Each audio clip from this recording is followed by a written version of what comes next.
Next second lesson మనకు సాయం. ఇది కూడా సంసిద్ధతా పాఠం.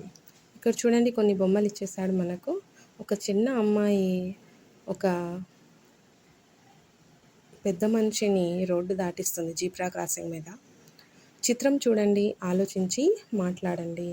చిత్రంలో ఏం జరుగుతున్నది? చిత్రంలో ఎవరెవరు ఉన్నారు? ఏమేం చేస్తున్నారు?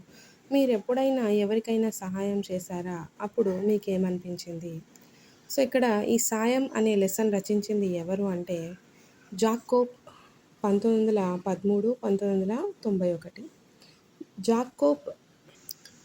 జాకోబ్ దక్షిణాఫ్రికా నవలా రచయిత, కథా రచయిత, కవి సంపాదకులు. ఇది ఒక అనువాద కథ. సో లెసన్లోకి వెళ్ళిపోదాము. సాయం. రవికి పక్షులంటే చాలా ఇష్టం.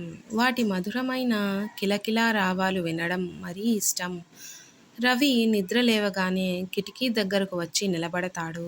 అక్కడ ఉన్న పక్షులను చూస్తూ వాటి ధ్వనులు వింటూ తన దినచర్యను మొదలెడతాడు. ఈ అందమైన చిన్న చిన్న పక్షులు ఎక్కడి నుండి వస్తాయో, ఎక్కడికి వెళ్తాయో అని ఆలోచిస్తూ ఉంటాడు. ఒకరోజు ఉదయం ఒక పెద్ద పక్షుల గుంపు వచ్చింది. రోజులాగే అవి విద్యుత్ తీగల మీద కూర్చున్నాయి. కిచకిచామంటూ రెక్కలాడిస్తున్నాయి. చీటికి మాటికి ఎగురుతూ మళ్ళీ వచ్చి అదే తీగపై వాలుతున్నాయి. ఇదంతా రవి ఆసక్తిగా చూస్తున్నాడు. కొద్దిసేపటికే ఒకటొకటి పక్షులన్నీ ఎగిరిపోసాగాయి. కానీ ఒక పిచ్చుక అక్కడే ఉండిపోయింది. అది ఎగరడానికి ప్రయత్నిస్తుంది కానీ ఎగరలేకపోతుంది. రవి ఆ పిచ్చుకని చూశాడు. ఆ పిచ్చుక కాలు తీగలో ఇరుక్కుపోవడాన్ని గమనించాడు. అమ్మా, అటు చూడు, ఆ పిచ్చుక తీగలో ఇరుక్కుపోయింది అన్నాడు. పర్వాలేదులేరా, కాసేపైతే అదే ఎగిరిపోతుంది అంది వాళ్ళమ్మ. కాదమ్మా, దాని కాలు తీగలో ఇరుక్కుపోయింది, అందుకే ఎగరలేకపోతోంది అన్నాడు.